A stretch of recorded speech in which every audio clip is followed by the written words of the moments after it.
Nagpakawala ang Iran ng bagong bugso ng pressure militar sa Golpo at inalerto ang kanilang maliliit na submarino sa kipot ng Hormuz. Ngayong Lunes, ika-11 ng Mayo, 2026, lumala ang krisis matapos ang drone attacks sa United Arab Emirates at mga mapanlabang pagkilos sa impapawid ng Kuwait. Isang kargamentong barko ang tinamaan malapit sa Qatar, na kumpirma rin nagsimula na mag-operate ang mga submarinong Iranian na klase Gadir sa rehiyon. Sa isang pagtatangka ng Islamic Revolutionary Guard na siyang kumukontrol sa militar na diktadura ng Iran na hadlangan ng paglalayag, gipitin ng mga bansang Arabo, hamunin ng Estados Unidos at ipakita na kaya pa rin ng rehimen na gumamit ng terorismo para pabagsakin ang buong paglalayag at magdulot ng napakalaking pinsala sa mga ekonomiya. May nabubong malaking internasyonal na koalisyon laban sa rehimeng ito ngayon. Ikukuwento ko sa iyo lahat ng yan.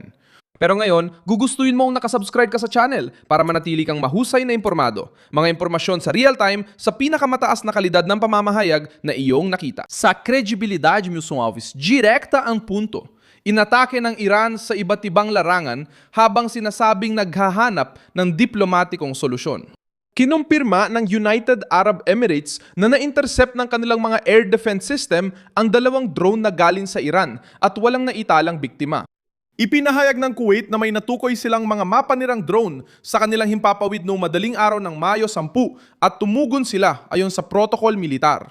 Sa Qatar, isang barkong kargamento na galing Abu Dhabi papunta sa katubigan ng Qatar ang tinamaan ng drone. Nagkaroon ng maliit na sunog at nagpatuloy sa biyahe matapos makontrol ang apoy. Ipinadala ng Iran ang sagot nila sa panukala ng Estados Unidos sa pamamagitan ng mga tagapamagitan mula Pakistan. Tinanggihan ni Donald Trump ang sagot ng Iran bilang hindi katanggap-tanggap. Habang bukas pa ang pinto dahil sa mga diplomat, pinalalakas ng Revolusyonaryong Gwardiya ang teatro ng operasyong militar. At doon pumasok sa gitna ng krisis ang mga submarino. Ang mga submarinong nabanggit ay mula sa klase Gadi, maliliit na sasakyang dagat na idinisenyo para sa mababaw na tubig, kaunting tripulante at may kakayahan sa pagmamanman, pagharang at pag-atake.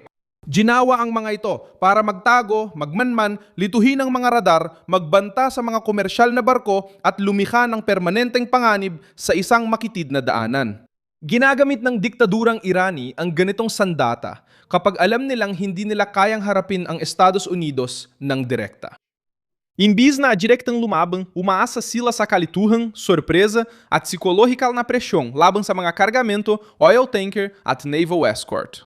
Iniulat ng medyang Irani na minomonitor at ini-intercept ng submarino ng hukbo ang mga sasakyang dagat sa Strait of Hormuz, habang sinabi ng mga espesyalistang publikasyon na mataas ang alerto ng mga gadi. Ang pag-atake sa kargamento malapit sa Qatar ang pinakasensitibo dahil nagpapakita ito ng paglipat mula banta tungo sa aktwal na pinsala. Kinondena ng Timog Korea ang pag-atake sa barkong pinapatakbo ng kumpanyang Koreano sa Strait of Hormuz matapos makita sa Dubai ang malalaking pinsala sa sasakyang dagat. Ayon sa pamahalaan ng Timog Korea, hindi makatwiran ang pag-atake at nangakong tutugon kapag natukoy ang may gawa. Itinanggi ng Iran ang direktang pananagutan pero inakusahan ni Trump ang Tehran na nagpaputok sa barko at humingi ng suporta para sa proteksyon ng mga rutang pandagat. Pinalawak ng United Kingdom at Pransya ang galaw ng kanilang barkong pandagat. Ipinadala ang British destroyer na HMS Dragon sa rehiyon bilang bahagi ng isang international na misyon upang protektahan ang mga komersyal na barko at suportahan ang seguridad sa dagat. Tumugon ang Iran ng direktang banta na nagsasabing ang mga dayuhang puwersa na kikilos laban sa kanilang interes ay maaaring makaranas ng agarang tugon. Ipinapakita nito na ang krisis ay hindi na lang regional at isinama na ng malalaking hukbong dagat sa kanilang mga plano. Mahigit 40 bansang binanggit kaugnay ng pagsisikap na tiyakin ang ligtas na pagdaan habang sinusubukan ng Tehran na gawing target na pampulitika ang bawat banyagang barko. Ang reaksyon ng Estados Unidos ay sumusunod sa isang malinaw na lohika.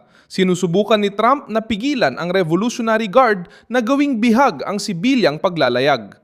Ang proyektong kalayaan ay sinubukang eskortahan ng mga barko at buksan muli ang daanan, pero pansamantalang itinigil dahil sa negosasyon at pagtutol ng reyon.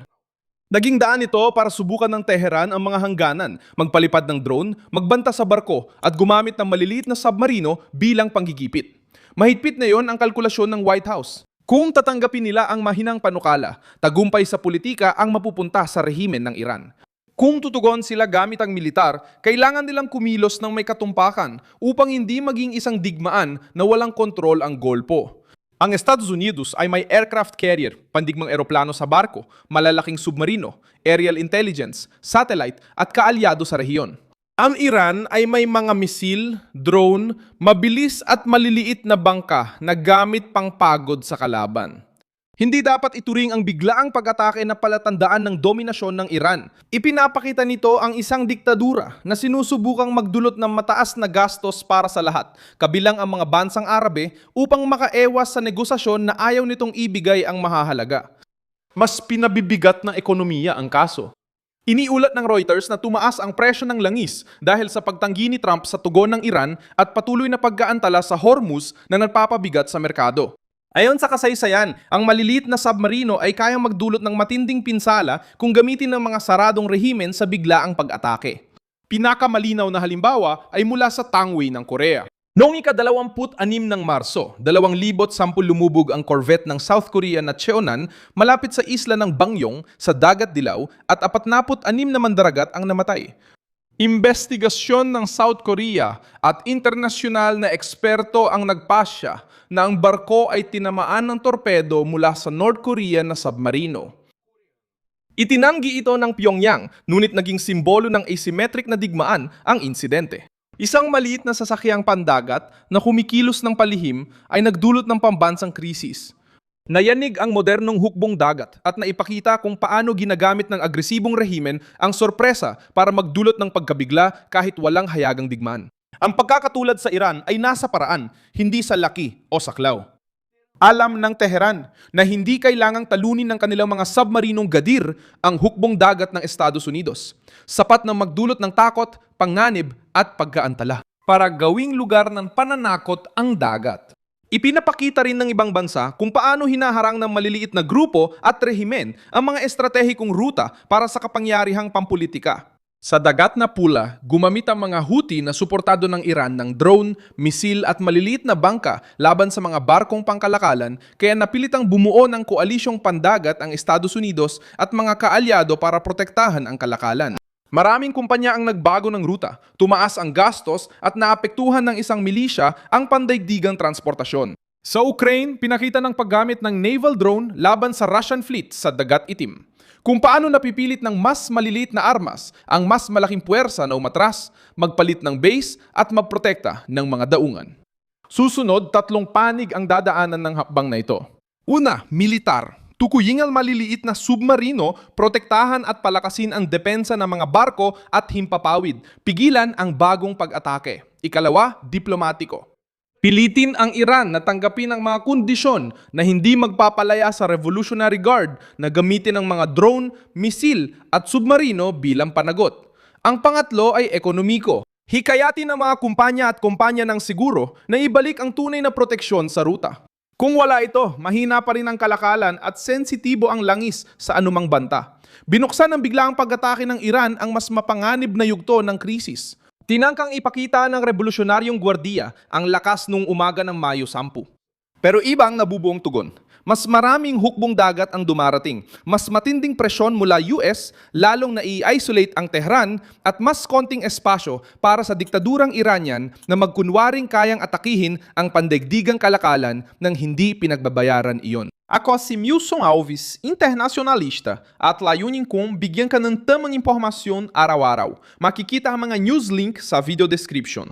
I-like mo ang video na ito, mag-subscribe ka sa channel, at sa dulo, silipin mo ang mga komento para mas lalo kang maging kasali. Hanggang sa muli, galing kay Milson Alves.